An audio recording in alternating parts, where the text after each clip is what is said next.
আসলে হচ্ছে যে শুরুটা হচ্ছে যে আমি অনলাইনে আমি একটা পোস্ট দেখি, ফেসবুকে একটা পোস্ট দেখি, কোনো একটা হচ্ছে যে ব্যক্তির অথবা সংগঠনের আমার খেয়াল নেই।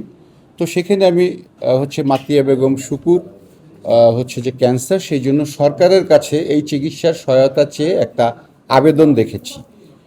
তো তখনই হয়েছে যে হচ্ছে যে আমার ভিতরটা আসলে তখনই কেঁপে উঠছে যে একজন ভাষা সৈনিক আব্দুল মতিন, আহ, আমরা আজকে যে বাংলা ভাষায় কথা বলছি, আজকে যে মায়ের ভাষায় কথা বলছি, আজকে যে আমাদের এই বাংলা ভাষা সারা বিশ্বে স্বীকৃতি পেয়েছে আন্তর্জাতিক মাতৃভাষা হিসেবে, সেই ভাষা সৈনিক, সেই ভাষা আন্দোলনের অন্যতম হচ্ছে অগ্রসৈনিক, তার মেয়ে আজকে ক্যান্সারের হচ্ছে যে চিকিৎসায় তাকে সহযোগিতার জন্য তাকে হচ্ছে যে হাত পাততে হচ্ছে, সেইটা দেখে আমার কষ্ট হয়েছে। এবং আমি আরও বেশি কষ্ট পেয়েছি যে এই মাতিয়া বেগম শুকু হচ্ছে যে আমাদের পরিবেশক সমিতির, চলচ্চিত্র প্রযোজক পরিবেশক সমিতির সদস্য, এবং আমিও সেই সমিতির সাবেক সভাপতি। এবং আরও কষ্ট পেয়েছি যে শুকুকে আমি দেখেছি চারুকলাতে, যখন আমরা হচ্ছে শাহবাগ, আমরা হচ্ছে পাবলিক লাইব্রেরি চারুকলা, আমরা টিএসসিতে যখন আমরা আমাদের আড্ডা দিই, তখন শুকুকে দেখেছি চারুকলার ছাত্রী হিসাবে। সে তখন ছোটাছুটি করছে, ছবি আঁকার বোর্ড নিয়ে, ঘাড়ে ব্যাগ নিয়ে ক্যান্টিনে চা খেয়ে ছবি আঁকছে। এইগুলা দেখেছি, আমার সেই দৃশ্যগুলোই চোখে ভেসে আসছে।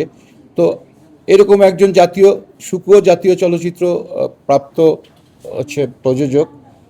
তো তার হচ্ছে যে এরকম একটা সময় আসবে যে তার ট্রিটমেন্টের জন্য হচ্ছে তার হাত পাততে হবে, তার ট্রিটমেন্টের জন্য এই হচ্ছে মিডিয়াতে তাকে আবেদন করতে হবে। সেটা দেখে আসলেই মনটা খুব কেঁদেছে আমার।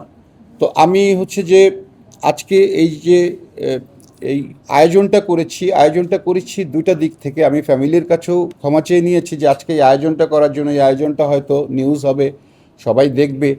তো আমার উদ্দেশ্যই ওইটা ছিল যে সবাই দেখুক, আজকে জাতি দেখুক, হচ্ছে যে জাতির বিবেক কি বলে, সেইটাই হচ্ছে যে জানান দেওয়ার জন্য যে আমাদের ভাষা সৈনিক আব্দুল মতিনের মেয়ে আজকে ট্রিটমেন্টের জন্য আজকে সরকারের কাছে হাত পেতেছে, সরকারের কাছে সহযোগিতা চেয়েছে।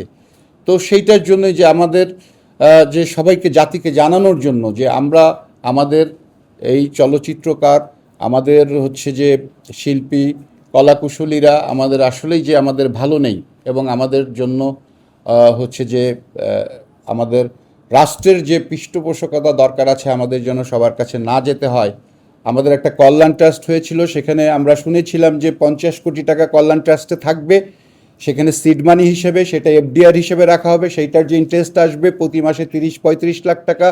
এই টাকাগুলো হলেও আমাদের শিল্পী, যারা কলাকুশলী, তাদের হচ্ছে যে চিকিৎসা, তাদের অভাব অনটন সব কিছুই কিন্তু এটা দিয়ে মেটানো যেত। তো সেইটা হচ্ছে যে মানে স্থবির হয়ে পড়ে আছে, সেইটার কোনো কার্যক্রম নাই।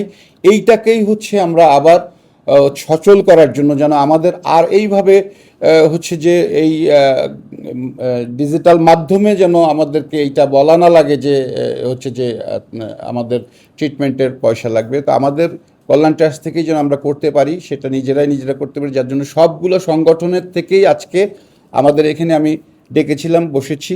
আমার হয়তো আমি 1 লাখ টাকা দিয়েছি তার চিকিৎসা সহায়তা, সেটা চিকিৎসার জন্য কিছুই না, এত বড় একটা রোগের জন্য। কিন্তু আমি চেয়েছি, এটার মাধ্যমে চেয়েছি সবাইকে ইনভলভ করার জন্য, এবং আমাদের এই যে শিল্পী কল্যাণ ট্রাস্ট, এটাকে পুনর্জীবিত করার জন্য।